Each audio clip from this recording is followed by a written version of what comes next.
the recording button and say happy Thursday afternoon, everybody. Welcome to this special Arts Festival Music Cafe. It's so wonderful to see all of you here. We're going to do this for 2 hours, and I have a special request to perform after I do my opening number. And then after that, maybe just put in the chat if you're ready to go. Otherwise, I'm going to call on people. I see lots of folks that are just sitting on amazing talent, and we're going to let you unleash it on everybody, okay? So my name is John Michael Hersey. I'm your host for the Music Cafe. And here is a song that was kind of a pop hit back in the 70s, but really it's a re-entry song, and it's called Tie a Yellow Ribbon on the Old Oak Tree.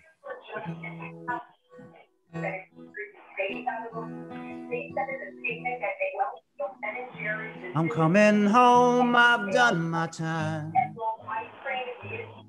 and I've got to know what is and isn't mine.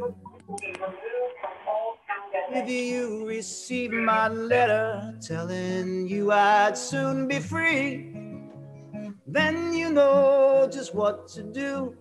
If you still want me, if you still want me, oh, tie a yellow ribbon round the old oak tree. It's been 3 long years. Do you still want me?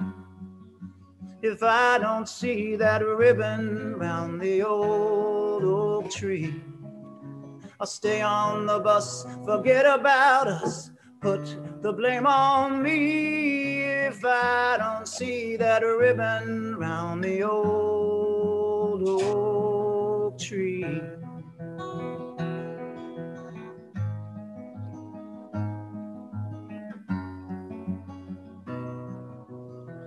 Bus driver, please look for me, 'cause I couldn't bear to see what I might see. I'm really still in prison, and my love, she holds the key. A simple yellow ribbon's what I need to set me free. I wrote and told her, please, oh, tie a yellow ribbon round the old oak tree. It's been 3 long years. Do you still want me? If I don't see that ribbon round the old oak tree, I'll stay on the bus, forget about us, put the blame on me. If I don't see that ribbon round the old oak tree.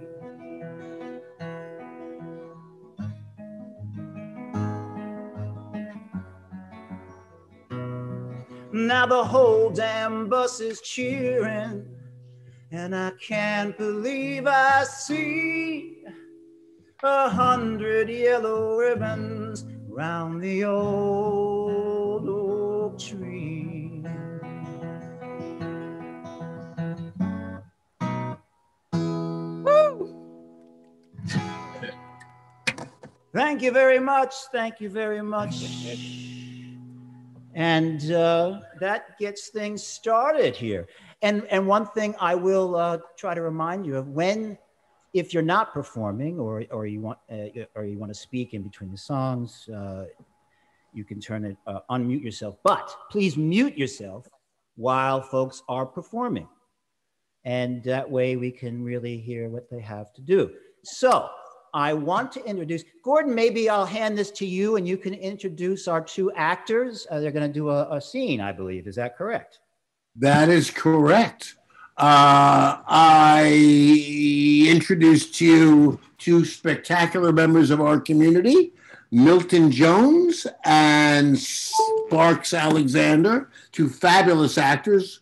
And this is a scene from a Pulitzer Prize winning play called Sweat by Lynn Nottage. which takes place in a factory town. And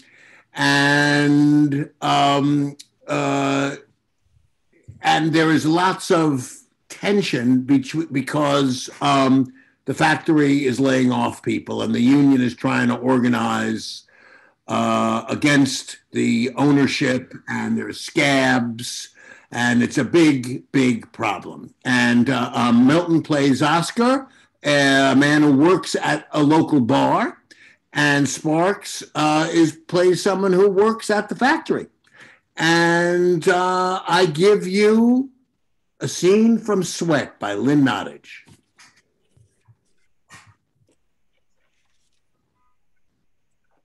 Hey. I actually need a moment to pull up the script. Okay.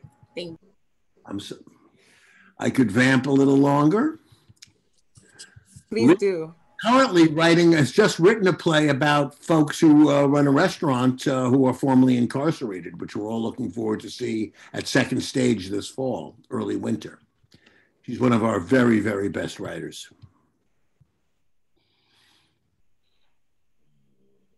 It's page 40, Sparks, I believe. Yep. That's the page.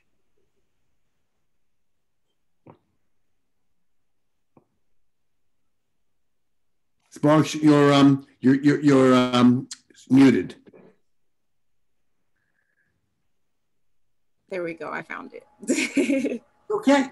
Just take a moment. Sock it to us. Page 40, you said, right? Yeah. They are right outside. They are outside of the bar. Okay. I'm ready when you are, Oscar. Hey. Hey. Can I bum a cigarette? No.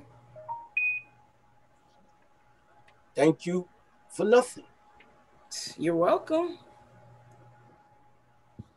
Don't you got something to go do? It's my break.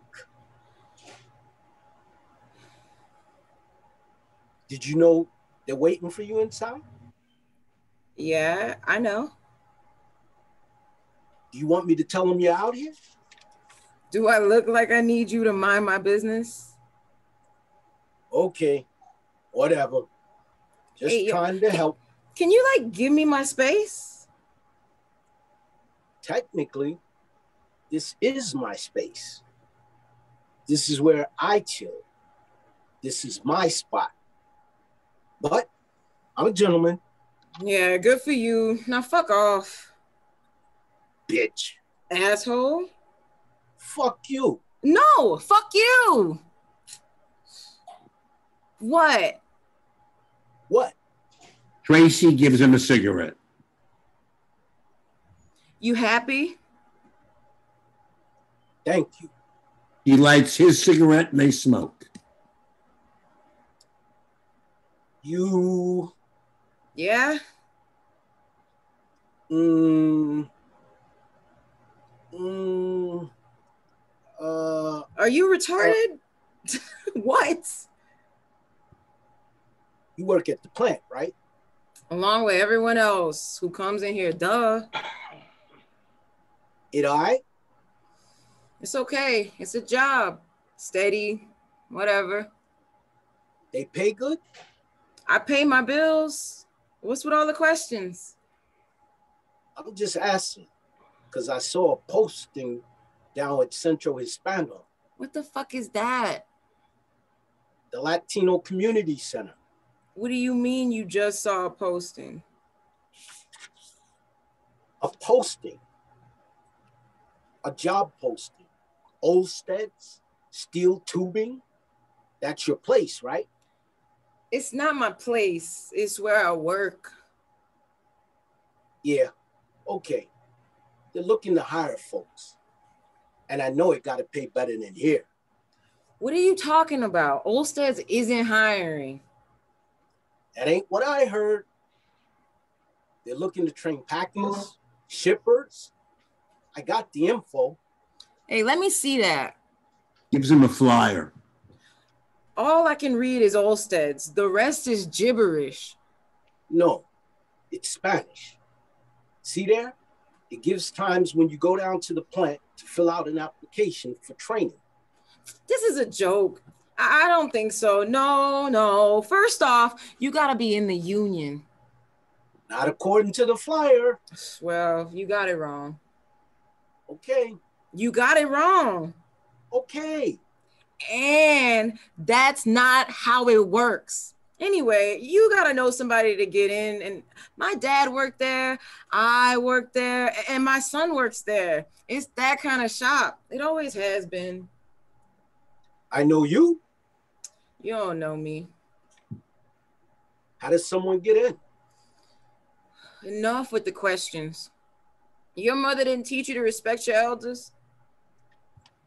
They're getting pretty lit in there. Yeah? So, what did they celebrate? You know, Cynthia. Yeah? Well, she just got promoted last week. You know, they gave her a freaking cushion of a job, a recliner, and I wish she just shut up about it already. I thought you guys was friends. Yeah, we're friends. So, you don't get sick of your friends sometimes? You know how long I've been working at this plant for? No, I forget it. Never mind. It's not important. But I know the floor just as good as Cynthia. I do. You want to know the truth? The only reason I didn't get this job is because Butch tried to fuck me and I wouldn't let him. And he told everybody in management that I'm unstable. I'm not unstable, you know? I'm just like... That's some shit. Yeah, it sucks. And I bet you they wanted a minority. Not that I'm like prejudiced or anything, but like that's how things are going these days. You know, I got eyes. They get tax breaks or something. I don't know about all that. It's a fact. That's how things are going. And I'm not prejudiced. I say you are who you are, you know, but I'm cool with everyone. I mean, but like, come on, you guys are over here and you're taking all the jobs. You can get a job faster than... I was born here. Still, you wasn't born here, Burks. Yeah, I was. Yeah? Well, my family's been here a long time. Since the 20s, okay? They built that house that I live in. They built this town. My grandfather was German, and he could build anything. Cabinets, fine furniture, anything. He had these amazing hands, sturdy and meaty, you know, real firm. You couldn't shake his hand without feeling his presence, feeling his power. And those hands, let me tell you, they were solid worker hands, you know, and they really, really knew how to make things, beautiful things. I'm not talking about how now you got these dudes that'll come patch a hole with spackle and think that they're the shit, you know? My grandfather, he was the real thing, a craftsman. And I remember when I was a kid, I mean like 8 or 9, we go downtown to Penn with Opa to walk and look in the store windows. Downtown was real nice back then. You get all dressed up to go shopping, you know? And we'd go to Pomeroy's or Whitner's, whatever, you know? I mean, I felt really special. It's okay. Because he was this big, strapping man, and people gave him room. But what I really loved was that he'd take me into the office buildings and the banks, you know, where he'd been working, and he'd show me the woodwork. And if you got really, really close, he'd show some detail that he had carved just for me. An apple blossom. Really, that's what I'm talking about. It was back when you worked with your hands, people respected you for it. It was a gift. But now there's nothing on Penn. You go into the buildings, the walls are covered over with sheetrock. The wood is painted gray or some ungodly color. And it just makes me sad. It makes me, whatever. You okay? Listen, that piece of paper you're holding is an insult. It don't mean anything. Olsteads isn't for you. Clean. Bravo. Thank you. Unmute and clap, everybody. Woo-hoo-hoo. Give it up for Milton Jones and Milton Billy Jones. Mark Yeah, Howard Milton. and Gordon Everett. Alexander H. Haley Howard. Fantastic. Thank you so much. You know, we have all kinds of stuff going on at the Fortune Society artistically. Okay, I'm coming right now. And right. acting is one of the things we do, and music is another.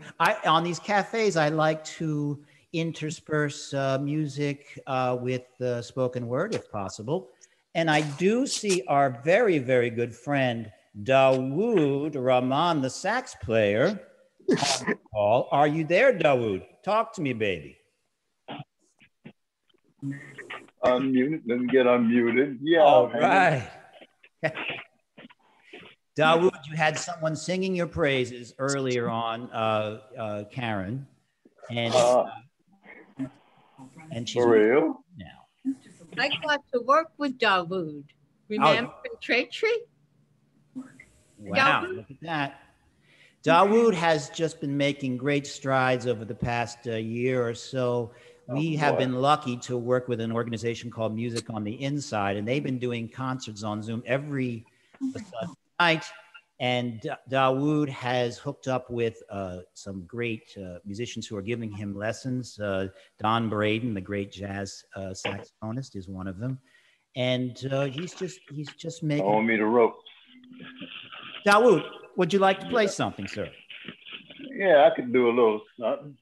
Let me see if I could find something. All right. And once again, folks, we are in the midst of our arts festival. This is the last day. We've had some great events. I hope you've tuned into them. They will be available online, I believe, on our YouTube channel very soon. I see Kendall, our communications maven, is shaking her heads and giving me the thumbs up. So we know that if you missed it, it'll be there for you to watch as much as you like. So Dawood, how do we feel, babe? Yeah, I can get a little something. Let me see what this thing does. All right. And once again, folks, I ask you to mute yourself while other folks are performing. And hello there, Irel. How are you?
Okay,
I guess y'all could recognize that. Everybody, put your hands together for Mr. Dawood Rahman. Unmute and clap, as we say here in the Zoom world. Thank you so much. Thank you. Dawood, thank you so much. Maybe stick around. We might get you to do another tune later, seeing how things go. I think I can pull something else up. I want to, well, you know, I would be remiss if I did not just call upon our founder for a couple of words of wisdom. If you're there, David, I see your video is muted, so maybe we'll come back to you later, sir. But it's always great to hear from David. And of course, you all probably hear him on the radio all the time.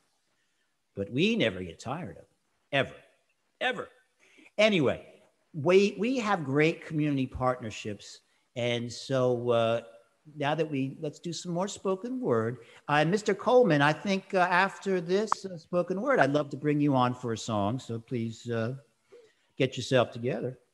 And to introduce our community partner, I want to bring on my partner in arts here at the Fortune Society, Ms. Jamie Maleska. Maybe, Jamie, you could introduce our friend from Open Doors. Yeah, I would love to. I also just want to shout out, we got a couple of community partners, I think folks that we've yet to even connect with that I'm excited about learning who's in the space. But I also want to shout out, we got some West Coast love, folks who are up kind of early for an open mic. Johnny is here from Inside Outriders from the West Coast. We also have, where is Stephanie? She was here, I think she was driving, but she's also in Vermont, in partnership with another one of our community partners, Words Uncaged, in California. She's doing it from Vermont and she'll soon be in New York. So I just want to thank them for showing up and showing love. And then Alex, you ready just to get put on the spot? I am definitely ready. I kind of feel like you said you wanted to alternate music and spoken word, and I can like do spoken word and rap and stuff, but I've actually been learning guitar. And I've been excited to share music. So I almost feel like I'm on the wrong side of this alternate switch. I'm actually tuning my There is no wrong side, my friend. Yeah. You right on time and you on the right side. Okay, do you need a minute though? Do you need a minute to tune? No, I think I just, that's why I had my mic was just muted. I think I'll give y'all a little heads up. So I haven't been playing very long. Let's see, it's been 4 months. I practice a lot though. I try to get better. I play the electric guitar. I also have an acoustic guitar. Really, the song I wanted to perform is I wanted to play Up From the Skies. That's my favorite Jimi Hendrix song, and I just like kind of got it, but like I don't have it good enough to perform yet. So instead I will be sharing some of my own music.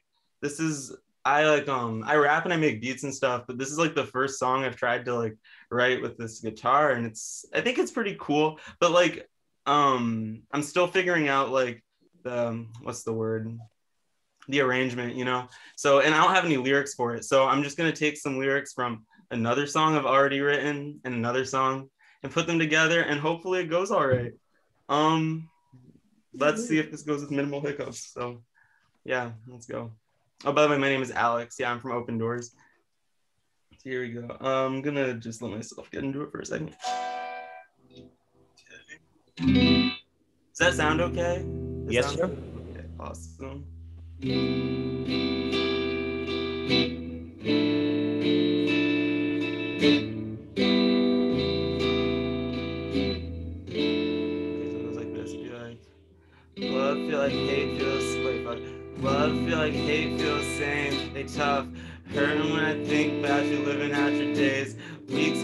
seconds how I'm dying out the month. I wait for your joy, but there's pain in your name. I watch as you pass, I'm in awe that you laugh when you fall and turn to me in anger the response. Love feel like hate's what they taught. I love and I hate that you're soft, and I can't feel a thing but this blunt. I can't feel a thing cause you're numb. You ain't tried to fix it till you couldn't give a fuck. Your final image taken, can't remember how you walk. I was, how's it go? It's like, I was with you, not bored, not long ago. This shit been hard as my songs go. I don't wanna do this too long, can't go too far. The deeper you get, the deeper you are. I don't know why I'm recording so long. Love feel like hate feels the same. It's tough, hurt when I think about you. Oh fuck, hurt when I think about you living out your days. Love feel like hate feels the same. It's tough, love feel like hate feel like it's tough. I'm gonna just let it go like that just for a second. And then hook will go back kind of like that thing again. Then come back this bit, break into here for the end of the song. So I'm still trying to get my performance chops up. I'm really interested in songwriting. Yay! Thank you, Alex. Dude, I love it. Thank you for also sharing something like as we get to see it as a sketch. And yeah, and that just takes an incredible amount of heart to like, I'm gonna show up and share a work in progress with a community of love. So yes, you're a G. Thank you. That's awesome. Thank you. I appreciate it. And I felt like I couldn't hear my voice coming through at first, so I tried to lower my volume. I hope that it came through all right. It came through great. Thank you, Alex. You have caught the very spirit of the Music Cafe, which is you get up, you do it, you share, and you show everybody where you're coming from. So well done, sir. All right, we've got another guitar strummer in the house, and his name is Mr. David Coleman, and he writes fantastic songs. So David, how are you, sir? Tired, but I'm good. It's my day off. Ah, well, thank you for giving up your day off to be with us. You guys had nothing for me to do today, so I'm here. Anyway, this original song, just wrote this a couple months ago. I just incorporated it into my show. It's called Where Do You Go? It's sort of about like when you're trapped, whether it's in a relationship, whether it's in an abusive home, or just when you feel trapped in life. So it's called Where Do You Go? Where do you go when the wind blows? It blows so cold. Where do you turn in the dark of the night? No more shining of the light. Where do you go? What do you do when there's no wind in sight? Or do you lay down and die? Or do you stay in the fight?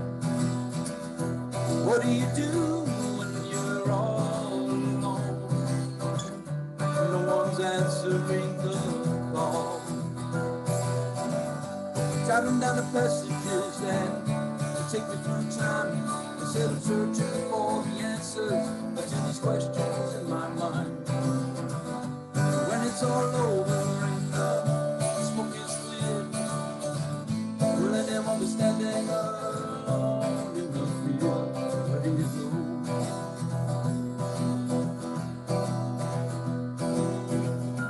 What do you do when it all goes down? Burning ashes piled all around. Where do you sleep when there's no bed? Bones raging all around your head. Where do you go?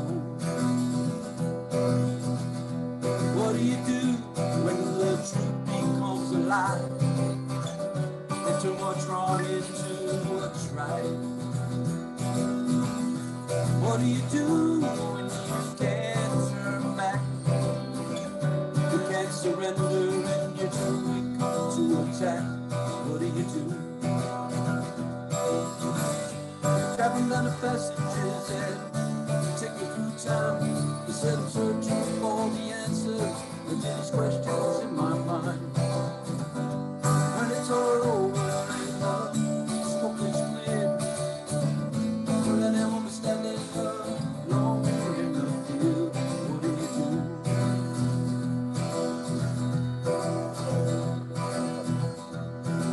do when your life's a living hell? Who do you turn to when you won't be tell? What do you do when no one seems to care? They just walk on by or they just stop instead. What do you do when you can't turn back? You can't surrender and you're too weak to attack. What do you do when you're all alone? No one's answering the call. Counting down the passages and you take a few time, still searching for the answer to these questions in my mind. When it's all over and the smoke is clear, then there won't be standing alone in the field. Counting down the passages and you take a few time, still searching for the answer to these questions in my mind. When it's all over and the smoke is clear, then there won't be standing alone in the field. What do you do?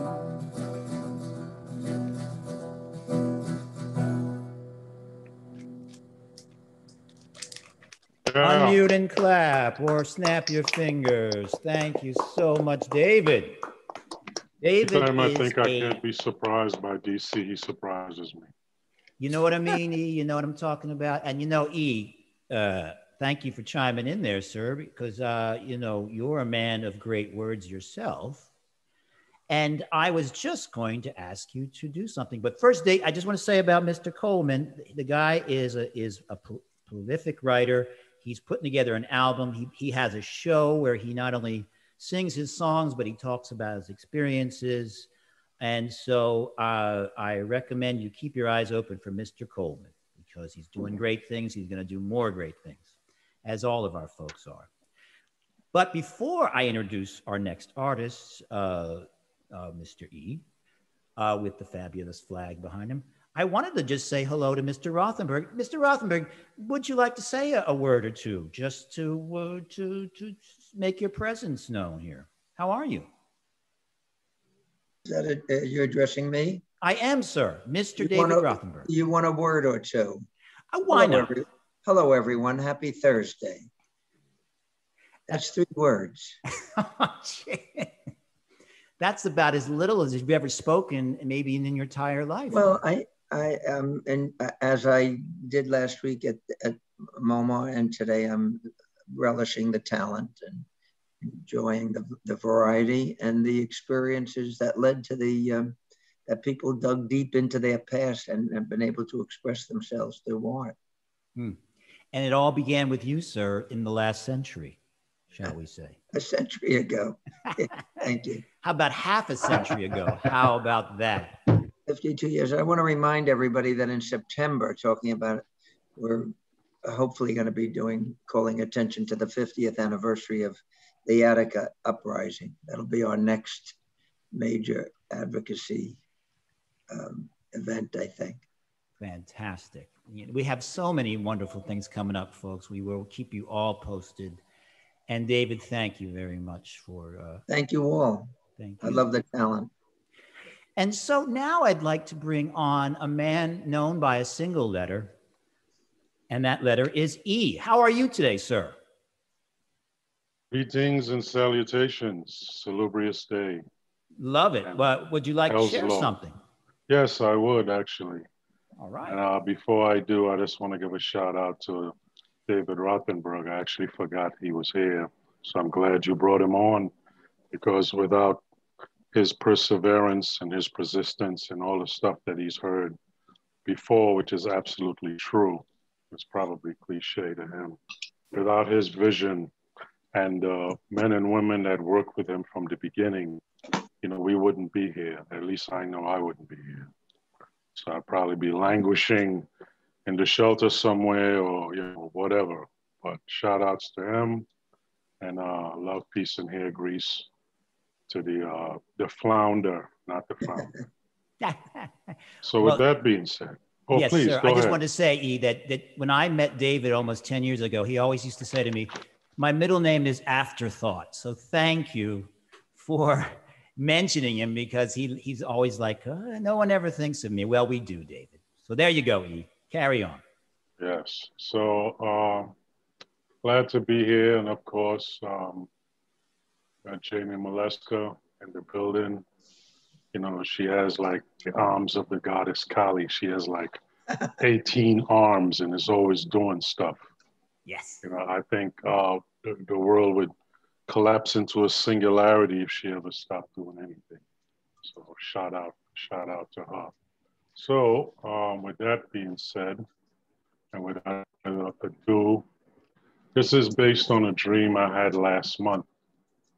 It's called When to Say. In the backwoods of Miskatonic University, where people frolic and play, families engage in volleyball, cricket, and children of various ages randomly running, playing tag, someone's blowing bubbles or balloons, whether it's salubrious, as can be in summer, or perhaps in the fall. I am content to be the audience, somewhat in a scattered sight crowd. I appear in this space and I am peaceful in my chest, priceless in my mind. So I venture to walk away for no apparent reason or motive. Leisurely putting one foot in front of the other, I decide to go exploring in this dwelling I only know about from Lovecraft. Up the stairs I stride and walk halls that look eerily like Bellevue Shelter, littered with familiar, forgotten Black TV stars and regulars from sitcoms and shows from the 70s and 80s, only to be found on these times on Bounce TV. The men, raw boned and ragged, peaked with aggression and the realization that they have been forgotten about. The women, silent, watching, listening, in a pocket dimension in my mind. The elder spoke with me and inquiring about the outside world. I speak in calm, reassuring tones, just like the way I learned when I was in Kirby Psychiatric. Elder, looking like a cast member from Cooley High, intensely interested in my words, suddenly jostled by a younger, hard-backed Lamont Apollo Creed type individual, he unceremoniously shoves the elder aside, who protests with stained bottom row teeth, incisors missing, canines protruding like a shit-stained Biden's, sour alcohol blasting from his breath. This is what happens to our forgotten, used-up TV stars. I encourage peace and tranquil, as it was clear to me they have not had any visitors for quite some time, and to compete for my attention was valuable to them. I soon took off, as I have a habit of bringing the backpack into the Vale of Tears beyond the wall of sleep, casually putting it down somewhere, then going crazy trying to find it. As I press on through the hallways, the people become fewer, less than no one. Not one to be bothered by simply being alone. I notice the more I walk, the more dry rot and decay become pronounced. Varying degrees of black mold, mildew, cobwebs, rotting volumes, forgotten worm-eaten books, endless pages of holy and unholy, sacred and secular tomes, each alive, roiling in unison, fetid like a third world canal. This entire building has cancer, dying a tragic, valiant death, and some way, somehow, I'm connected to what's happening to it. I manage a brief reprieve and go outside. I see a few people, a loose-knit family, dark, indifferent evening, cast its black to caring, uncaring alike. Nondescript trees, grass, bush, can't find my bag. Why this usually happens, I wonder, to no one in particular. I bore myself walking along Caribbean paths. Maybe there's a savanna up ahead. I go off the trail back into the building. The urgent pallor of death accelerates in its poignancy. Everything is dying and rotting around me. Beams of wood collapse in dust like skyscrapers detonated with nanothermite. I slowly admit myself a simple truth. When there are no people, everything starts to wither. Looking for my bag by myself, I have brought death to this space. This pocket dimension is killing itself as its only viable resistance to me. I know now that I am the cause. The further I move away from people, the more everything here falters, decays, and rots. I admit to myself that though I don't feel lost, I actually am, and I need help. I know when to say I need someone to help me. The rancid mold of Black Death halts. The air clears, light even dares to illuminate. In 2 minutes, 2 people came to me. Another was in tow. I chose to awaken as it didn't seem possible or desirable before. I wonder, as I magnetize back to this and emerge into the present, is this one of the worlds that I have created? Is this one of the worlds that wait for me? Oh my goodness. Wow. Wow. Woo! Fantastic. Oh my goodness. Wow. I'm like reeling with all the wonderful images and language and of course the references I'm getting are Cooley High and the shelter. Am I on? Can people hear me? Yes, sir. Oh, okay. Now I know how to use the mute thing. Mr. E, were you in the 30th Street shelter at some point between 2010 and 2014? It depends on if I owe you money. If I owe you money, no, I wasn't. I wasn't there. No, because you have a singular voice. And I remember hearing that voice before. And as an example of how singular it is, the minute you started speaking, I remembered hearing that voice in the hallways at some point. Okay, I was in the shelter system 4.5 years. And, you know, from being undocumented, doesn't qualify for anything, could barely get a job. So yeah, I've been languishing in there. So I was there when I was ordered release. I was there from 2010 to 2014. Oh, but we were there around the same time, yeah. Yeah, so I probably ran into you, or you ran into me. Well, I remember we were like 2 ships passing in the night, just casual travelers. Sort of like the Titanic and that ship that everybody was looking at while the Titanic sank, the California, yeah. Yeah, and being in the shelter is really switching seats on the Titanic when you think about it. Yeah. Mr. Reed, tell everybody where your ship has landed, though. I think they want to hear that. Oh, if you insist, Sir Flounder. The CEO of GMHC reached out to the CEO of the Fortune Society, which is the wonderful and ever giving Joanne Page, and they spoke, and then they said, okay, let's try him out at the castle. And I almost left here like 40 times because I was so used to making my own decisions and doing whatever it is I wanted to do. And I didn't trust anybody or anything, didn't trust any system. And I got here and this place is so different from everything else, but I still had to adjust to the structure because I was just used to saying, okay, I don't like the spot, fuck it, I just take my stuff and leave, throw it on my back and I'm gone. And what stopped me every time is I realized if I don't stop someplace and build a foundation, I'll never have one. I'll just be that rambling Rolling Stone that people call Papa from time to time. You know, so this place has taught me about myself. This place being the castle at West Harlem, or the Fortune Society, has encouraged me and made positive risk to trust me and allow me to trust myself and others, and unpack a lot of the emotional toxins that's been locked into my chest since I was probably in my mom's womb, because I had to carry all her shit. And I can say that because of my growth and development here, I am a much better, empowered, strong person than I've ever been before, because I can get in touch with when I'm hurt, when I'm angry, and, sort of use that and think about it. Whereas before, I just react in violence and get into fights and do crazy, unnecessary stuff. So yeah, David, Joanne Page, Chuck, Sam Rivera, Stanley Richards, and all the people, and even Angela that's here now, even Lou, little pit bull, Lou over there, you know, the Garistecki there, and all the other people, even Max, who's no longer here, all the people that helped, and many of the RAs in their own way. So, you know, I don't want this to turn into a bio of my life because we need like 6 more hours just for this Zoom.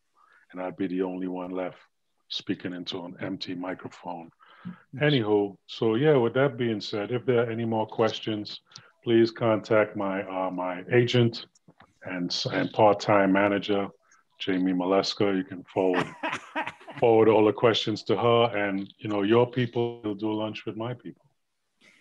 Well, there you go, Jamie. Maybe you weren't even aware that you were his agent, but there you go. She's just been nominated. Yeah, I know who I work for. E, thank you so much for sharing not only the great written work that you shared, but also just your story. No. And it, you know, it just gives context. And yes, you know, that word housing just is so important to human life, you know. And so when I hear about that 30th Street shelter, that Bellevue, and you walk by there, of course, and you see the ivy on the side of the building, and you just don't know what's going on inside there. It's just, and of course, Ruby would be telling me about his experiences after he'd come to Fortune during the day. And since Ruby, you spoke up and you are a fine harmonica player, maybe you'd like to give us a few notes. Well, on your harmonica, sir. I should just preface that by saying that this is the middle of the night for me, and I adore John and will do anything for him, but we have something else going on, and I was kind of like blackmailed into getting up, and you know, so I'm not at my best. Last time I tried to play, I had the $16 Walkman, and I put a tape in and said, I have no idea what this is, and I'm going to play it. And it didn't match the key that it, anyway, the tape thing was going too fast and it was bumping up the music one step. So I was basically in the wrong key and didn't know why. So what I'm gonna do now is take a tape out of the machine and discover that it's in D flat. And I'm gonna put this tape back in the machine and whatever's on it, I'm gonna play along with it, you know. Thank you, sir. We all have technological hurdles we have to leap once in a while. Yeah, exactly. You know, okay. I'm not going to be able to hear you while this tape is going on because it's in the same machine that I'm using with the computer. Please play. We will be happy to.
never practiced endings because, Thank you. et cetera, et cetera, et cetera. Play that blues, baby. Love it. Okay, I can't hear you, John. I said. Oh yeah, of course.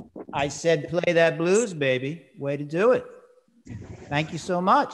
And who was that? Just out of curiosity. One of the Kings, either Albert King or, but not BB King. Or Freddie King, Albert King. Or Freddie, yeah, or maybe Freddie King. I don't know. It came on in the, you know. Nice, beautiful. And I can do something in the same key after that because the next B flat song will come on after that. Way to go, man. Fantastic. Always a pleasure to hear you, sir. Thank you. You know, I mean, like I said, it's, I don't really know how to take a compliment, but, you know, I could just listen to people complimenting me forever and ever and ever. Well, there you go. I think that's a good way to take a compliment. And in terms of the Fortune Society, I guess I should say, I fell into the Fortune Society not as a client. I went to the AARP looking for a job. The same month I was getting evicted from a rent-stabilized apartment that I had for over 30 years. And so I was at the 30th Street shelter, but I was also, I had the facilities of the Fortune Society. And truthfully, getting evicted was like falling off a cliff. And I'm kind of still falling where I am now. But the Fortune Society gave me a place to hang my hat. And they were very helpful in many ways. And I was there a couple of years, and then John came by, who was the best boss I ever had. He would do whatever the hell I said. You know? Don't, Ruby, please, don't give me away here, please. And I'm just, I'm incredibly grateful. And I was there until I figured out how to get Social Security, you know, at which point, anyway, I was there for about 4 years until March 2016, working with John. You know, he was. Well, Ruby, you never really leave the Fortune Society, folks. It's once you're in the community, you're in for life. Okay, I'm not going to make the mafia comparison. It's friendlier than the mafia. But so we've had music, and now I'm looking for a wordsmith. Somebody, anybody. Jamie, who do you think?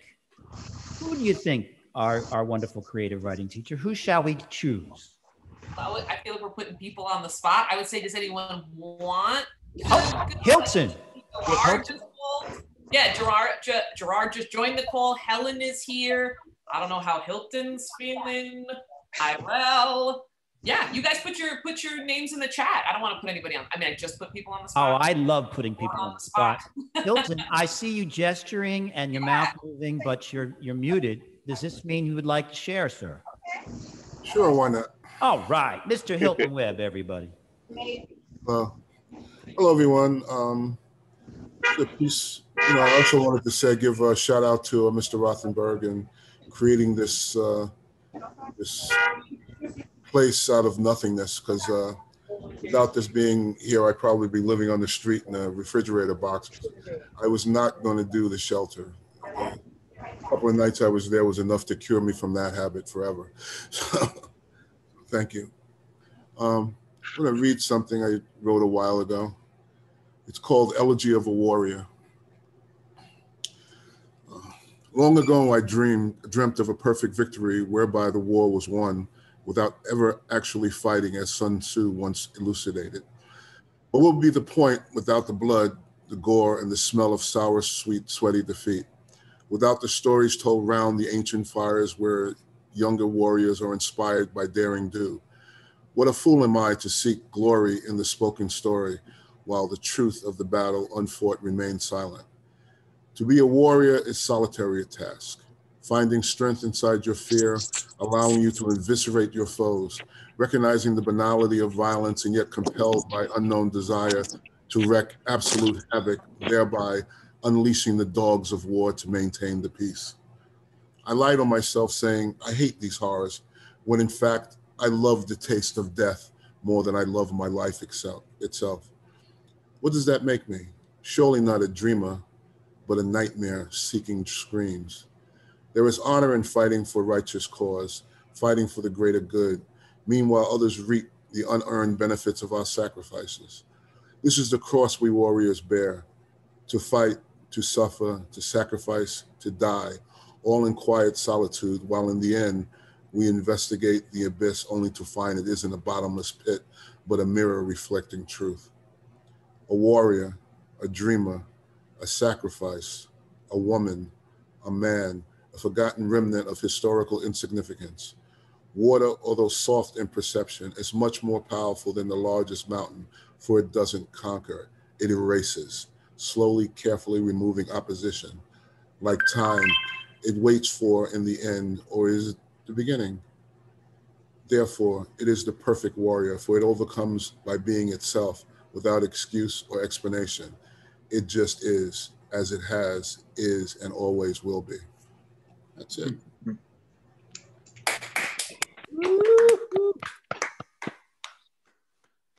Yeah. Milton, not only well written, but well read, my friend. And I really dig your whole presence there with your background, and you just dug it, baby. Thank you so much. Thank you so Thank you for allowing me. I appreciated it. It's always a pleasure having you here. We have another fine musician in the house, and he is known by the name Doc. Doc, are you with us, sir? What? Oh, yes, you, sir. Yes, I'm here. How you doing? You have an invisible face today. How is that possible? What? No way. You can't see my face? It's like you have a mask on, sir. Get out. We all should have masks on if we're not in. If we're within 6 feet of anyone, we should have a mask on. You know, thank you, Doc. Says David Rothenberg. And the Fortune Society has policies, like Long Island City, we have health. We're health conscious. We promote good health. Good job. We care about other folks. We care about people. But today we're talking about the arts, right? That's correct. So, so what's going on? How you doing? I'm very good, man, and I'm even better because you're here. And are you sitting at a piano as we speak? That happens to be a keyboard, yes. Oh, and so would you like to play something, share something? Well, I'm not a musician. I'm not a musician, right? However, I beg to differ, but go ahead. I do play around with the keyboard because what had happened was I caught a bid, right? Caught it? I caught it. Well, David, I caught a bid, right? and I happened to land in Attica, right? And I'm in Attica. I'm wondering, what am I gonna do? What am I doing here, right? Non-violent, And so anyway, I'm figuring what do I do? And I found this rule book that says that every prisoner is allowed to have an instrument. I said, whoa, but I didn't know how to play an instrument. So I said, well, I'd love to play all instruments. So I said, you know what? I might as well get a keyboard because I can play around with sounds, right? All instruments on the keyboard, right? Because sitting in a cell can be boring. Yeah, I agree with that. So then I saved up the money that they enslaved you for, because I was working at the license plates. They make license plates in Attica. No, that's Auburn. Sorry. In Attica, we was making them lockers. So a sweatshop. It's modern day slavery. Anyway, so I saved up the little pennies that they were giving me, and I bought me a keyboard. I sent away for a keyboard. It took about a year. Anyway, I got it. I had another problem. I didn't know how to play. So here I am, stuck in a cell with a keyboard and no music skills. And so I would do that. I would just keep doing that. And days turn into months. Months turn into years. And then before you know it, this turned into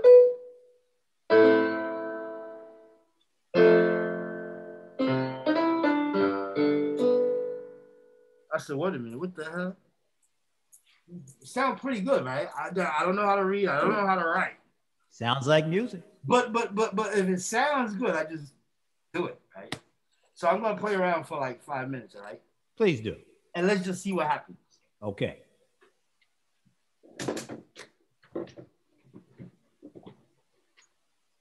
Flashbacks of Inner Self. Mask on, mask on.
For those that don't know, this is called Fortunate Minds.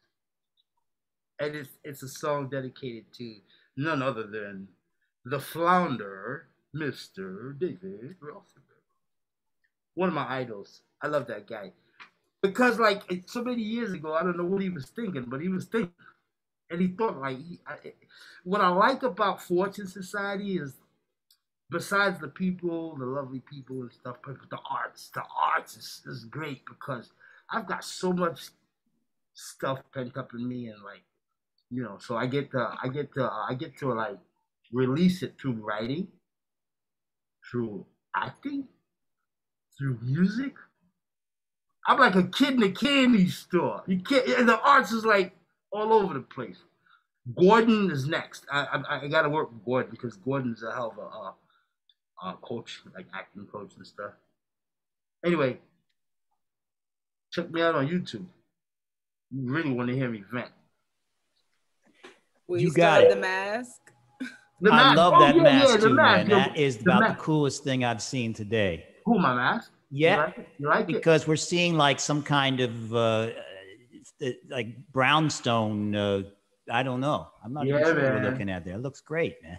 There was a routine on Saturday night live. I think Kevin Healy did it, where he comes into a British pub and he thinks he's the Invisible Man. So he comes into this pub and he's, you know, shoving stuff around, and apparently everybody knows him and they're just bored and they're like, "Blimey, must be the Invisible Man."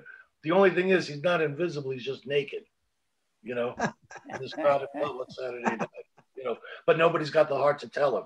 Well, so there you go. That's our next step, naked Zoom, but we might get into some trouble with that one. So we'll be careful. That would be the later show, okay?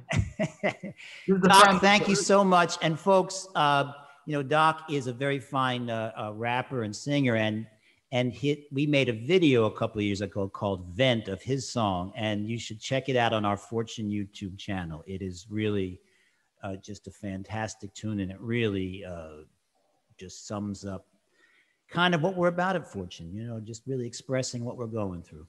So we're looking for more folks with words to share. I believe Helen Taylor is in the house. Helen, how are you?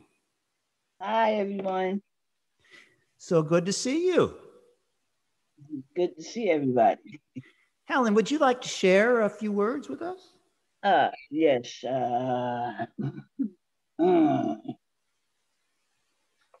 First, I want to say thanks to David for following your dream. With your dream, I'm able to save my life. And I want to say thanks to Jamie for just being Jamie, and Gordon for just being Gordon, and John you for just being you. I just want to thank my family at Fortune. You got it. I have a little something to read here.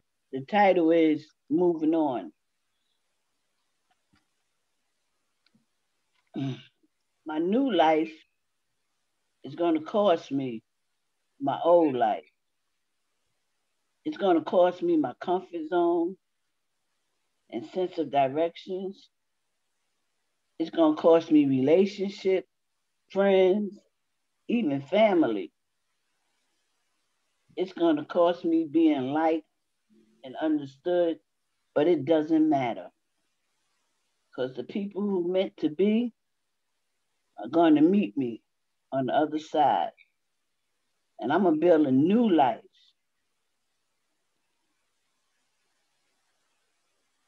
And a new comfort zone around things and people like you guys that's actually going to move me forward. So instead of likes, I will be loved. Instead of understood, I will be heard and seen because I will be shining. So all I'm going to lose is what was built for the person that's no longer me. So from today on, I'm going to move on. Love is love, people. That was nice. That was beautiful. Yeah, Helen, great job. Helen, beautiful, beautiful. That's beautiful. Shout out to Helen and also the Ghostface keyboarder. Great job. The Invisible Man. Helen, Helen, what's the first line again? My new life is going to cost me. My old life. Right. I just think that's a beautiful line. That sounds like a song to me. That is really just wow. Not the old me, the new me. Wow. Just great, Helen. Wow. It's just so wonderful. It's just being involved with the Arts of Fortune is just always a wonderfully surprising adventure every day. Sharing their stuff. And Helen, even though she keeps it simple, it's profound. Oh man. Deeply so. Deeply profound. Sometimes the most simple is the most profound. All right, there you go. Absolutely. Well, thank you, Professor Eldenstein. I have a question. Yes, sir. Speaking of the arts, Jamie, did you send anything in the mail for something about tomorrow? Is there an event tomorrow? Something? No. Oh, there's not. Okay. No. You're talking about separate stuff. You're talking about the mobile unit and stuff? I don't know. Is there anything going on tomorrow? No. I'll keep you posted. Don't sweat that. Okay. Hey, Doc, wherever you are, there's going on, man. Wherever you are. I have a question. What is that? I'm following you guys. We're following you. Hold on, David. Yeah. I don't understand Doc's mask. It looks like it's a he has taken a corner of Manhattan and put it on his face. It doesn't look like a mask. What is it? David, Doc, what is it? It's fluorescent. He's a modern Claude Rains. He's our invisible man. Art. It's all art.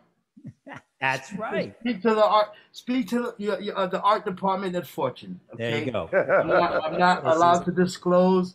You know who to speak to. Speak to John, Jamie, and that's So, folks, I want to make sure we get everyone in who wants to do something. I see Irel is here. How are you, Irel?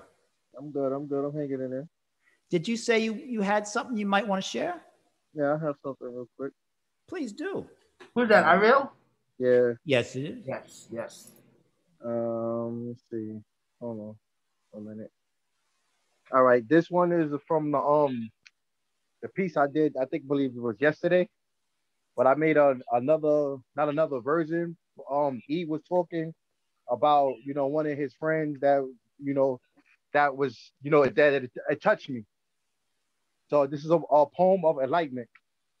It says, the power of the mind is to erase those negative thoughts, reviving it with positive thinking, Enlighten your mind with strategies of safe instructions that's going to be beneficial and encouraging, leading up to good thinking. Transforming and renewing your mind is the source to your resource that will connect you with sober and clear visual thinking. Get out of corrupt thinking is the best way to balance out worthy thinking. I am the controller of my mind. I see my growth for what it's worth. Me having a biblical understanding mindset of the existing world. I look at my mindset for then to now. I made a conscious decision so I won't be an incision.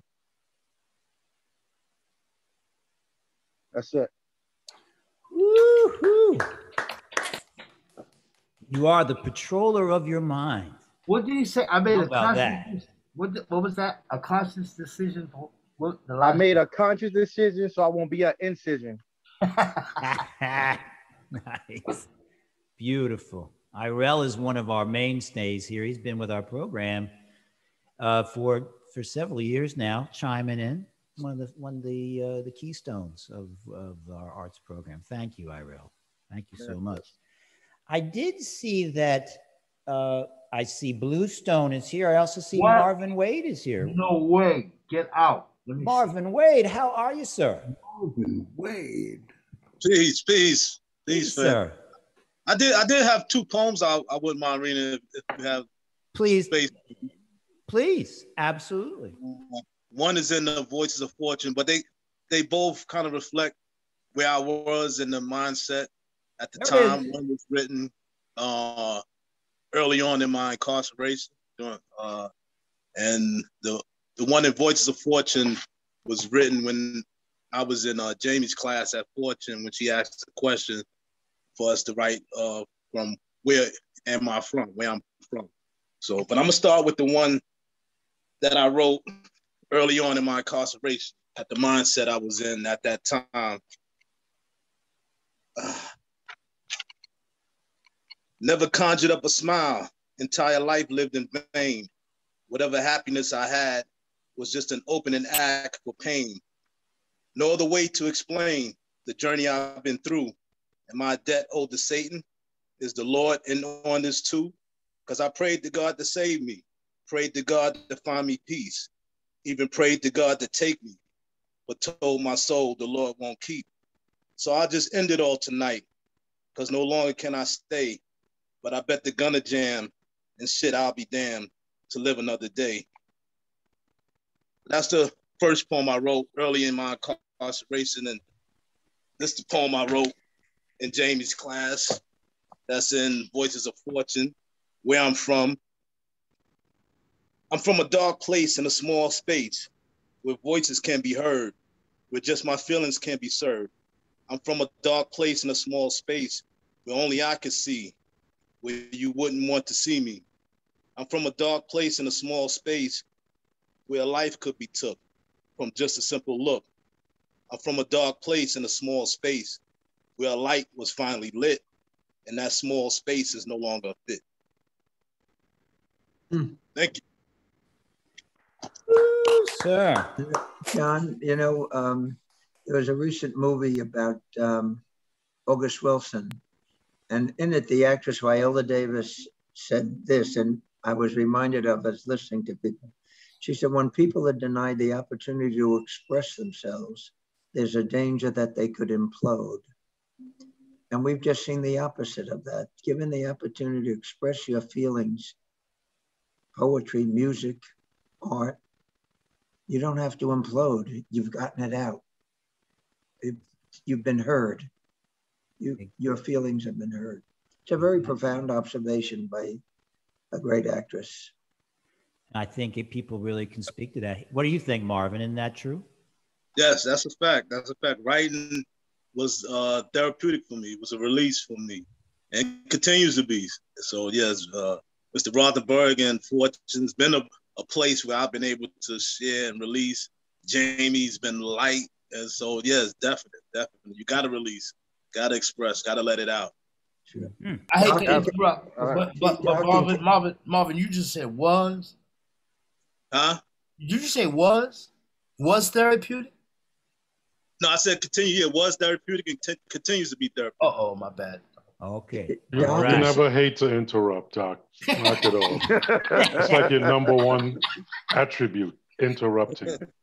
And Doc, instead of catching a case, you've caught some musical notes. There you go. Now, folks, I see 2 raised hands here, and in the world of Zoom, that means I need to answer that. Mr. Bluestone, how are you, sir? Can you unmute? What's happening there? Hello? Yes, sir. You guys can hear me? Yes. How y'all doing? Stone! No, I'm good. It's not it's nice to hear from everybody. I still have that day in my head. But yeah, shout out to David, shout out to Jamie, shout out to Gordon, John, everybody, the whole fucking crew. Honestly, whole crew. Yeah, writing, like I agree with Marvin. Like this writing is just like, I feel like it's like a cheat code. You know what I mean? Like it's just a cheat code. There's not really much else I want to say on it. Just like a cheat code for real. Like it's like a cheat code. Like I was mad one time. I remember I was mad, and instead of just saying stuff to people, I wrote it. And after I wrote it, it's like I wasn't even mad. It surprised the shit out of me, right? But then I was like, yo, I can't stop writing.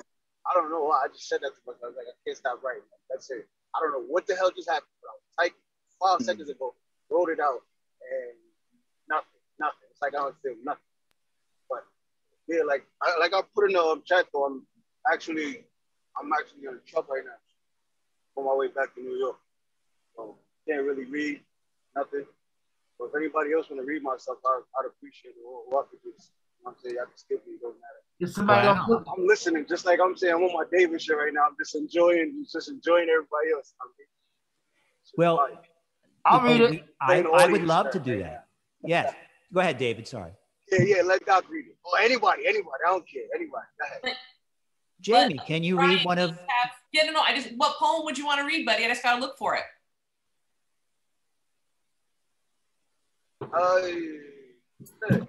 Nothing difficult.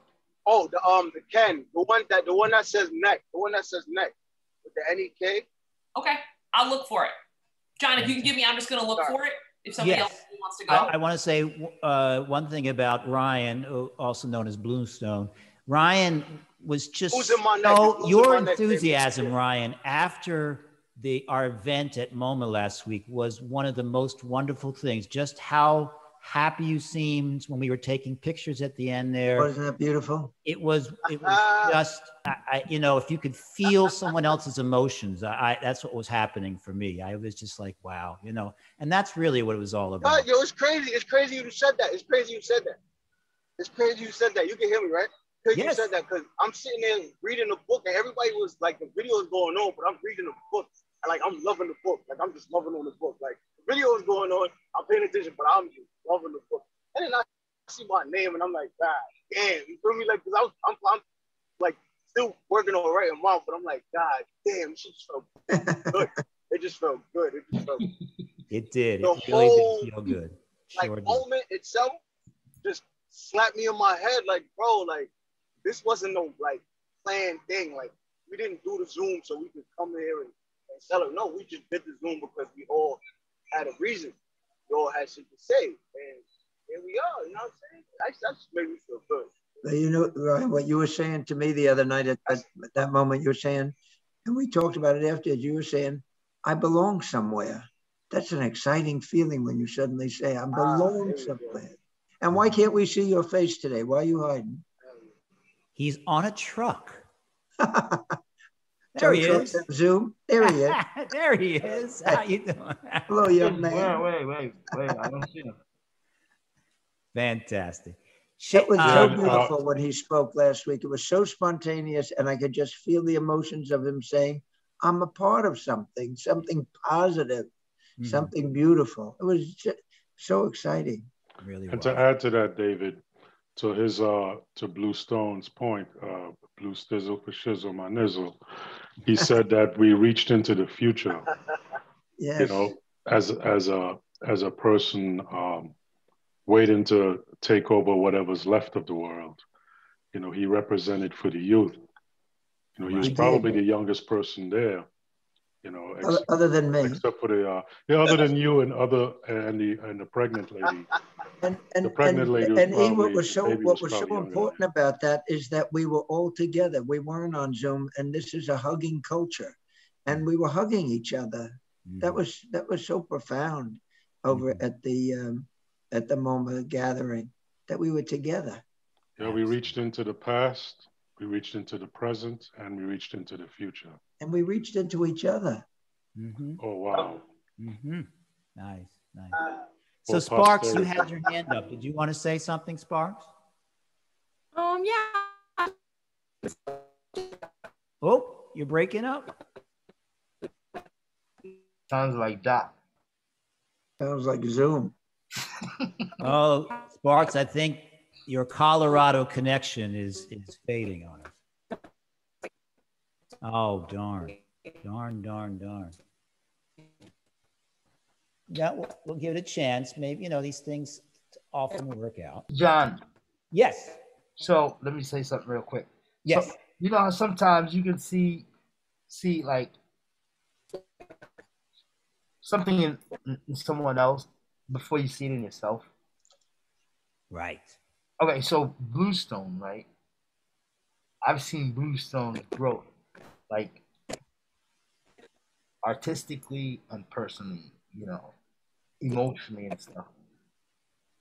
I'm like, that's how I know, like, Fortune. I've seen it. I've seen the work. I've seen the process. I've witnessed it. And it's easier sometimes looking outside myself to see it, right?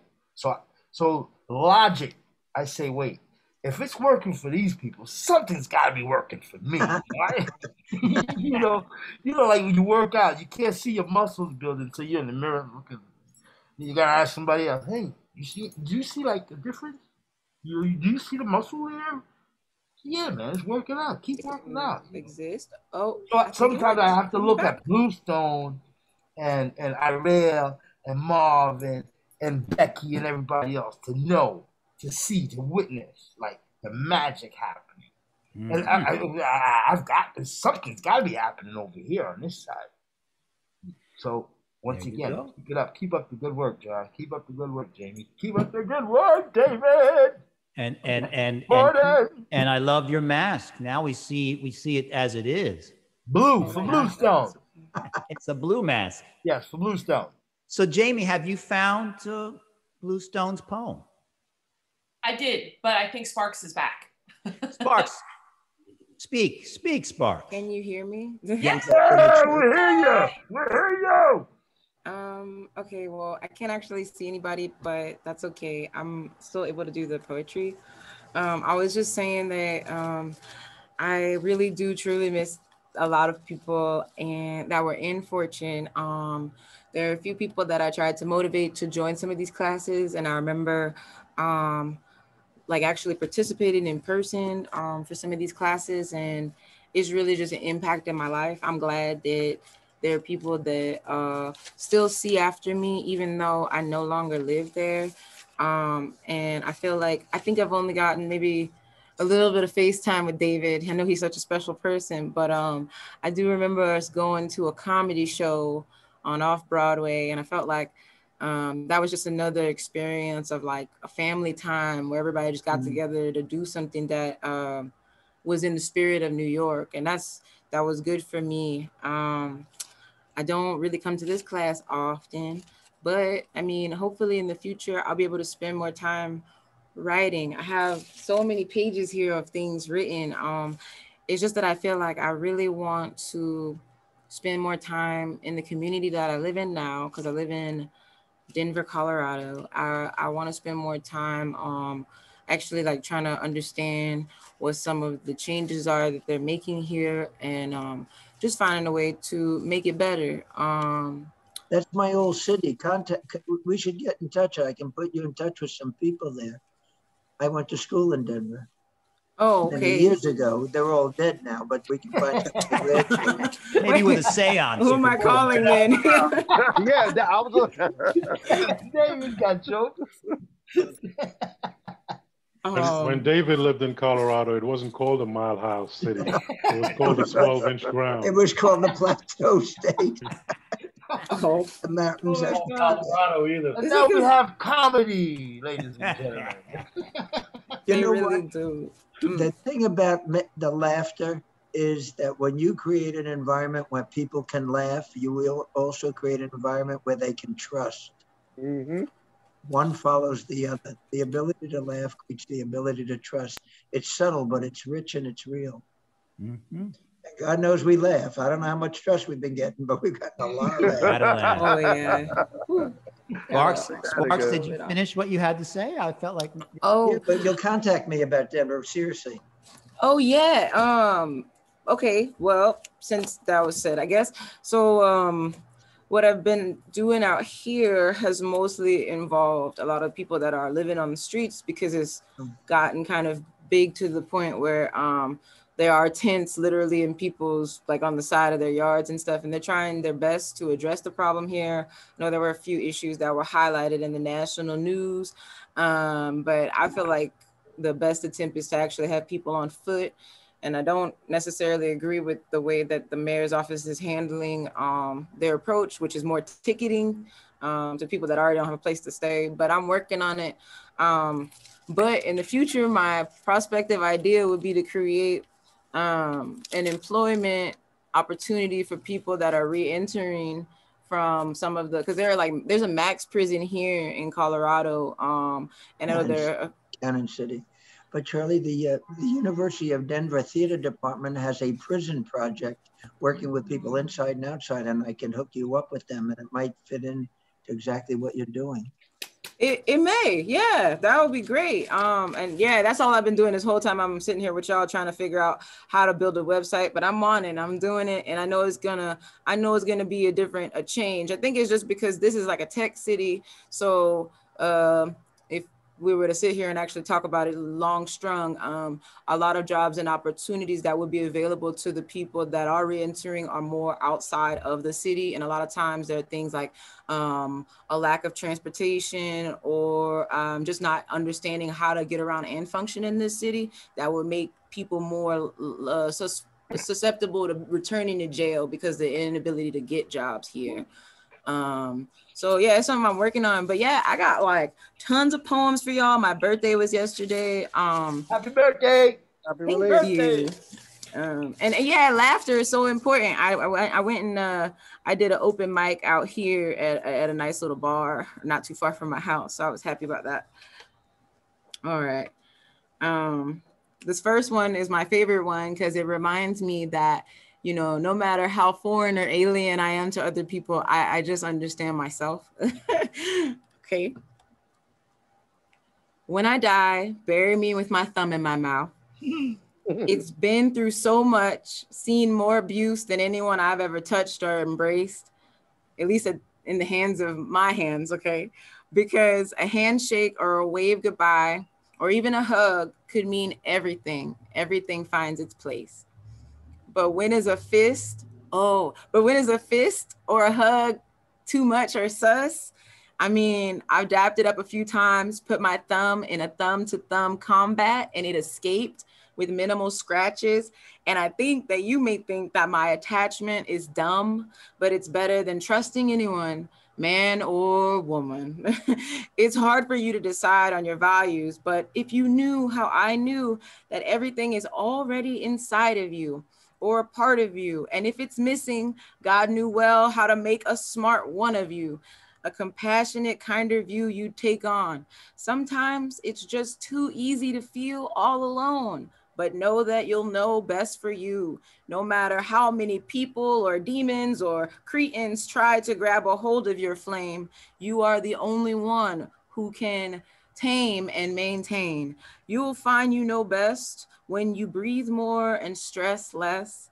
I hope that you understand the better you. Write a letter, address it, hide it, stumble upon it. Wait, I'm gonna read that part again. I hope that you understand the better. Wait, I hope you understand the better. Write a letter, address it, hide it, stumble upon a better you. You see, my friend, the story does not end. It is just a better view. Nice. Nice. Wow. Nice. Nice. Thank you. Beautiful. Beautifully done. All right. Could I do one more? You certainly can. Wait. Not yet. Wait, can we absorb that for a minute? All right. The man with the mask needs to absorb this. All right. Okay, I'm ready. Go ahead. That was cool. That was good money. That was? Yes. Good money. That one came out of a 3 or 4 night string of not being able to sleep unless I wrote something. So I wrote that until I about passed out. Pick a number 1 through 4. Just do that. 4. 4. Well, I heard 4. All right. This one reminds me of this one's a little less intense. Okay. As we move along. 1 foot forward, open doors, still smashing toes. Press your love against me with your nose. As we move along, the mountains are still long to the sky. Berries don't grow this high. I think I lost my taste for things so sweet. As we move along, we will need only our truths to survive. Do you know how the elephant thrives? It begins each day remembering, enjoying. Elephants cry, but their tears are a joy to this world. Their steps shake the earth, but the other animals do not fear. For this is evidence as the birds and the smaller animals stay near, even when the elephants come to drink to the drinking hole, the pond, the animals simply behold. The great beauty that lies within such an animal to consume gallons of water, such a design of depth and wonder, still takes only what it needs, even if gallons is an understatement, even as we move along. Ooh. Thank you. Beautiful. I love that. I love Sparks, beautiful. What? Stop playing. Yo, and now if you really liked it, you have to do an elephant trunk noise. You don't have to encourage us. Oh, please. We got a room full of elephants here. There's an elephant. There's many elephants in the room, right? In this room here. In this Zoom. When I was a small child, when we went to the Bronx Zoo, 100 years ago, if you bought popcorn from the guy next to the elephant exhibit, you could hold up your popcorn and the elephant's trunk would come over the fence and suck it dry in about 1.5 seconds. And when you're 6 years old, it's about as big as a skyscraper, And then, of course, they don't do that anymore, but in the early 60s. And as I got older, I realized those popcorn people must have been cleaning up because everybody's parents were just throwing them, until they ran out of popcorn. It was wonderful. Well, John, can my contribution be an elephant story? It's brief but pithy. Oh, absolutely, David. I was at a family, incarcerated family, Prison Families Anonymous conference, and this person told the story and had the pictures.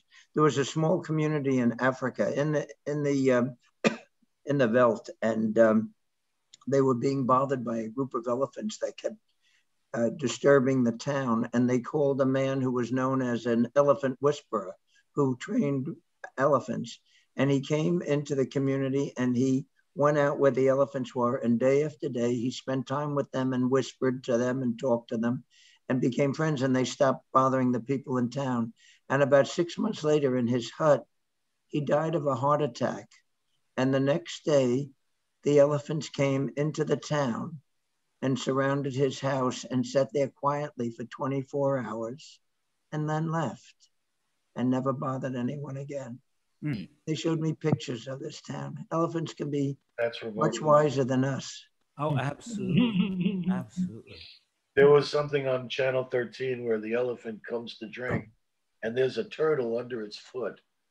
And it feels the turtle under its foot and it very gently pushes it away. This is a 10,000-pound animal, rather than stepping on it or, they're amazing. Obviously, he wasn't from the Department of Correction. Yeah, and thank you, David, for that story. And Sparks, thank you for poetry. I mean, you not only wowed us with your acting, to start our event today, but you're showing up with the written word as well. I mean, just she's a year older. So, Jamie, do we have Mr. Bluestone's work available to us? Yeah, we do. I can just, if people don't mind, I can share screen, and then whoever wants to read it can.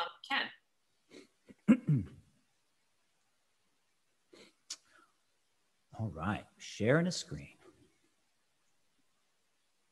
Who's going to do it? Oh, I want to do it. Okay, go ahead, Spawn. All right. Thank you for giving me the opportunity to read your poetry, Ryan. Losing my neck. Or proof of respect. I'm blunt for a sec. Better to digest, digress, unpressed, back, up, stressed. Imagine if I leave for a pie SS only to lose my ace. Back up, stressed. Although not prepped, in back linen, here is an uprise of designed intrusions as given. I'm just thinking, evading. Chance of maybe, could be, probably, chances. Less blinking as the protectors block incoming sights I missed. Eyewitnessing growth of my very own, distracted by my progress. Oh, time spent going over, length is my name, witnessing the thought out favorites parade. Witness in company's premise, age and type of pain. Since I match shade, what's expected reigns. Answers tamed, concealed rage, or mute hand, fearing a stained page. Annoyance from my lips that encourage the steps taken to a better stage.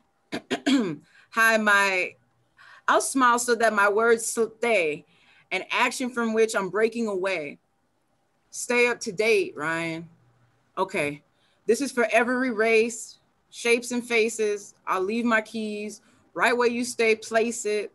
I'm not the next up or the replacement. Nothing I do is labeled the latest. I'm still being me, mine, limitless, pages, places. X Bluestone. Are you Bluestone's sister? You gotta be Bluestone's sister because you read that just like he read it. Oh, I felt the energy. Oh, that was amazing. An incredible cold read. She was like the female Bluestone. It really was. It's a believable un. It's not even. You were channeling the Bluestone there. John, if I may, John, we have guests here that can we ask them why and how and what their response is to this? I see some faces that they may not want to, but. You know, I'm going to the gallery view. You know, Karen had lovely things to say earlier on. Are you still there, Karen? Maybe unmute. I am. And who are you? Who am I? Yeah. You've met me a number of times, David. I've been at Fortune for 8 years. I can't see. I'm someone who does the workshop Trait Tree every Tuesday. Oh. And I've gotten to work with many of you.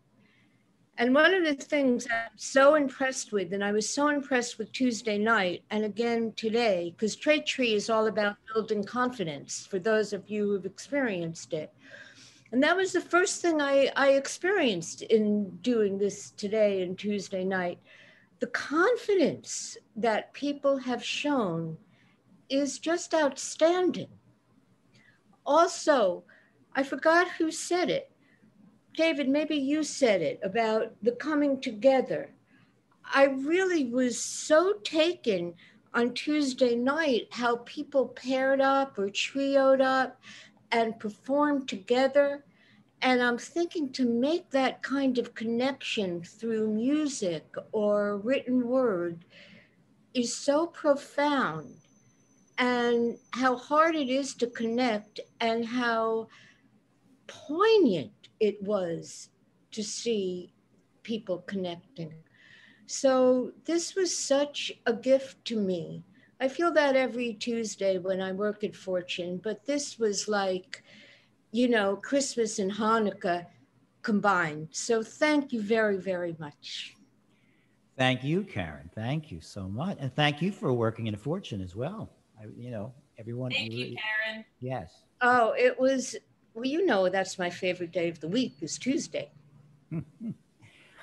We have a hand raised from Laura Esther Wolfson. Laura, how are you? Thank you. Thank you. I'm very, very well. I'm a complete outsider. I heard about the Fortune Society several years ago from the executive director, who's a member of my synagogue. I don't remember his name. And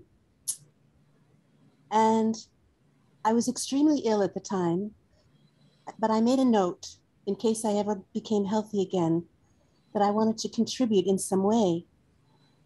And I had degenerative lung disease. I recently had a transplant.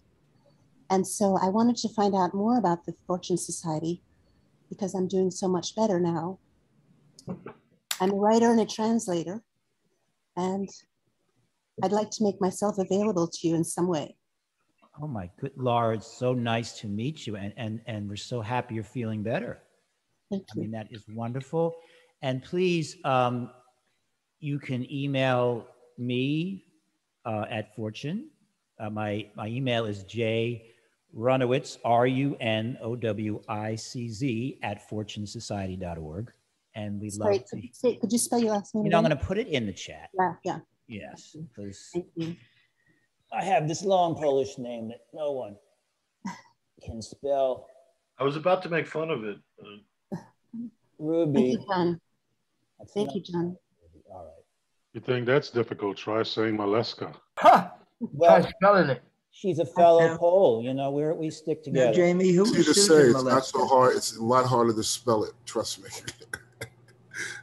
There's a Susan Maleska here. Is that Jamie's alter ego? That's Jamie's mother. Oh, it's Mama. More than her alter ego. Yeah, that's like the #1 Maleshka.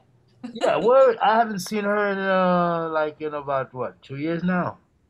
Yeah, Just about the length of a global pandemic. Yep. Is she here? I don't see. She is. Her video is Kat, off. Did She you does get that? Oh, I sent it. Oh, video's off. Okay, no problem. Sent it to the wrong person. My goodness, Okay. it's so hard to do this. Anyway, Hello, there you Mama are. Maleska. This is Doc speaking. Just saying hi. It's been a long time. I know she's waving at the screen right now. Like this. You're muted, but it's okay. Don't worry. I just want to add that I'm extremely moved by everything I've heard here. And I was expecting a large public event. And I see that this is very, very intimate. And I see how much all of you love the Fortune Society and you love David. And it's quite wonderful to see. Thank you. Well, thank you, Laura. I just sent you my email in the chat there, and please do reach out. We always love folks who want to get involved. And again, glad to hear you're feeling better. And yes, this is a great big love fest for David. Oh, may I say something? You better believe it. Laura, if you feel better, if you think you feel better now, wait till you visit Fortune. There you go. We are the And we tonic. can also feel your resilience, Laura. Yes. We can feel your strength and we can feel your resilience. Thank you. And I look forward to meeting many of you in person. You've been through a lot. So I'm looking around to see names that I don't necessarily know. I see Mr. Anderson. How are you, Anthony? In the wheelhouse at Fortune, stoking the engines. I don't see him. keeping it Where is going. that? Oh, there he is. Oh, absolutely. I see him. Well, let's say hello. Can we say hello to Jamie's mother? Susan, how are you? Not gonna do it. Not gonna do it? Oh, I gosh. can go downstairs if How could you be shy and be Jamie's mother? I don't know. We'll still ask, Mom, if you want to come upstairs, and then you can wave to everybody. Oh, I see. All right. Well, I see. We need to Carol meet the autogenesis. Carol, would you like to say hello? All right. I'm just opening it up for everyone just to give. Hi. Hi, who's this? Hi. This is Carol. Let me start my video. Oh. Okay. Sorry, I was listening and making lunch, and this is the first I've tuned into this event since it began. I'm sorry I took so long to get here, but I'm so interested in Fortune ever since David talked about it on WBAI so many years ago. So we give things to Fortune and tell everybody about Fortune so that if they have anything that they can give to set up housekeeping for, you know, people moving into new places, coming out of incarceration. We just care so much. I have a prison pen pal in Kennedy, in Texas, who I write to, of course, and I don't know if he'll get to see this or any of the people who his cellmates will get to see this, but I don't know if they'll allow it, but I sent all the information out there. So this is such a great organization. Thank you, David, and thank you, everyone. Thank you, Carol. Thank you for tuning in. And thank you for being a pen pal of someone who's incarcerated. Oh, he's so brilliant. He's a poet. It's amazing, these people, they get put away and they're not going to waste their lives in there, some of them, you know? He's making hay while the sun shines. It's a beautiful thing. And so, you know, David was just on a parole board hearing with someone who is similar in that way, right, David? Rassan? Yeah. And he got commuted, John. He did get commuted, except now the Supreme Court has to vote on it. Right. And he started his own podcast, and it was the runner-up in the Pulitzer Prize last year from San Quentin. Talk about creative. And there were 90 people on there at his parole hearing, or commutation hearing, and including the guy who does United Shades of America. What's that guy's name? Anybody? From CNN, yeah. It's a great show. He does. Anyway, Orlando Bonilla, how are you? We're just reaching out and saying hello to people. Did your brother play for the Mets? Bobby Bonilla. Bobby Bonilla. Orlando, how are you? See you rushing back to your computer. You need to unmute, sir. Oh, could I ask, is Miss Carol still there? I see her picture. You're from Texas, aren't you, Sparks? Oh, I'm originally from New Orleans, but after Hurricane Katrina, we lived in Texas. Wow. But I've lived there for a minute. It's a nice place. It's definitely one of those, like how New York is, you can definitely have a lot of different adventures depending on what part of the geographic location you're in. Mm-hmm. Mm-hmm. Mm-hmm. Orlando, you were trying to speak, but can you unmute?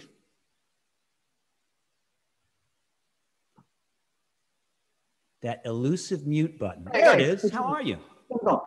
Pretty good. I was homeless since January of this year. I've been actually housed at the Freedom House. I am thankful to Mr. Vasquez, Jose Vasquez, that actually got me in here. Also, I'm thankful to Louis, actually, and also to Mr. Barry Campbell. Yeah. Now, this is the first time that I hear your arts festival. I found it really talented. I enjoyed from I would like to actually learn how to play the guitar. That I would like to, if possible. Sure. And I would like to get maybe more involved in the arts a little bit. Also, I would like to learn how to draw and even paint during the time that I would. And then see if anything else, I could get involved in. And I would like to get more involved also with Fortune. And see, and right now, unfortunately, I do have an open case. Has been going on for 4 years. My life has been a little bit upside down. But like I said, I do believe in God, and I have a strong belief. He never abandons me. And no matter what, I will be able to stand up again. And actually, my life will be turned around totally. But I am really thankful to everybody here at Fortune. Actually, I do have a place to stay. I actually, to sleep, shower, do my laundry in a safe place. Thank you guys, because I was in the street. Orlando, you got it. Absolutely. Absolutely. We're so glad you're here. So one, welcome home. And we mean that, like, welcome to Fortune and welcome to Freedom House. And we're so glad. I'll reach out to you. I'll find you.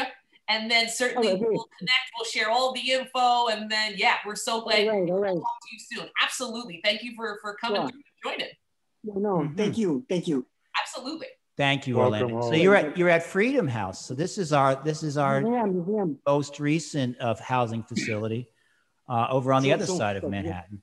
And I'm so happy that you could join us. It's fantastic. I just wanted to say, Orlando, like I could totally, like I could feel your spirit when you say, you know, that you believe in God and that you're like steady in it, and I could feel it because you have like that youthfulness, that life, that willingness to want to keep going, and that's like what Fortune is. Like it imbues us with like this resilience. The family here is like a stronghold, you know, and you can always speak about what you need, and people will help you figure out how to get it, so you don't have to do anything that, you know, nobody should ever have to do to, you know. And I love that you spoke up about that. That's so wonderful that you want to do those things. I feel it. Fantastic. Thank you. Oh man.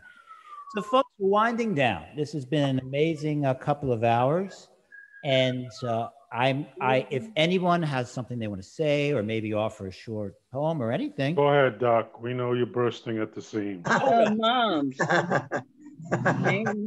Doc, do you want to finish this off? Well, I was going to say, look. Wait a minute. Oh, there she is. There, man. Susan, how are you? I took Yeah, off she my looks mask. like your sister. You sure that's your mom?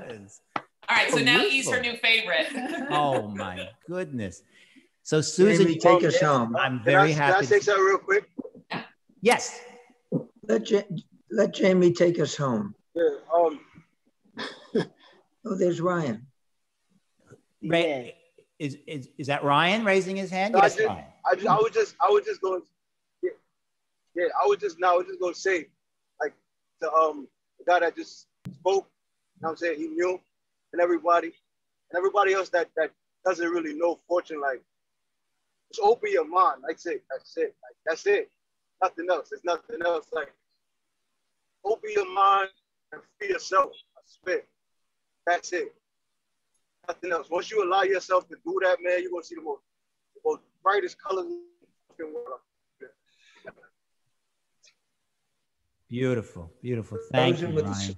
Frozen with a smile on his face. That's the way we like to see it. Frozen with a smile on his face. David, you called Jamie into the room. Jamie, a short epigram, something. What would you like to say to end our wonderful festival? Take us home, Jamie. Sing that song you wrote, Jamie. Sing to us, Maleska. Sing to us. I'm singing. Wait, but I want to point out that Limus has joined the call. What? Limus is in the building? Wait a minute. Jamie taking the focus off us, though. Helen, stop blowing up my spot, Helen. Jamie is taking the focus I wanted to say that I us. saw. Jamie's gonna sing that song she's been writing. No, hear what Limus. Go ahead, buddy. I'm sorry. Go ahead. I was seeing the performances, the castle. Yo, wait, I'm sorry, bro. Yo, what's going on with you, Linus? Oh, yo, what's up, man? Yo, Long how's time my no boy see. doing? He's doing all right. You talked to him this morning. Jamie said Give him hi. my love. Give him my love. Please. Yes, tell him we love him. Sorry about the introduction. Yeah, I told him. Yes, definitely. Man, big up to everybody. Everybody did an awesome job. I was really, really, really super impressed and super connected. You know, when you see people shine like that and you know them, it feels so good inside. You know, it's a reflection of self. So I really, really loved everybody doing their thing. Thank you so much for sharing that. I was glad I was able to be a part of it through the virtual reality of everything we do now. Thank we you, love we love your Prime Minister of Ecuador look. It's a Prime Minister. Who knows? Maybe we never know. Never know. That's right. You know, that's a great way to end it, folks. I'm putting this on gallery here, and I'm going to say, let's all say, what can we say and wave our hands? Good night. Hey, Hands Sarah, across Sarah, whatever. Peace and love. Here we go. 1, 2, 3. Peace and love. Adios, adios, Peace and love. Peace and love. Everybody be cool. Hands cool. across America. There we go. There we go. And folks, we carry on with our arts program, as you know. So everyone be cool. We'll see you very soon. And thank you all. Mondays, Wednesdays, Thursdays, 7 days a week. All love. baseball. There is no baseball. Music. Arrivederci, Roma. So long. The arts. Mangia, mangia. The arts and fortune. So long, everybody.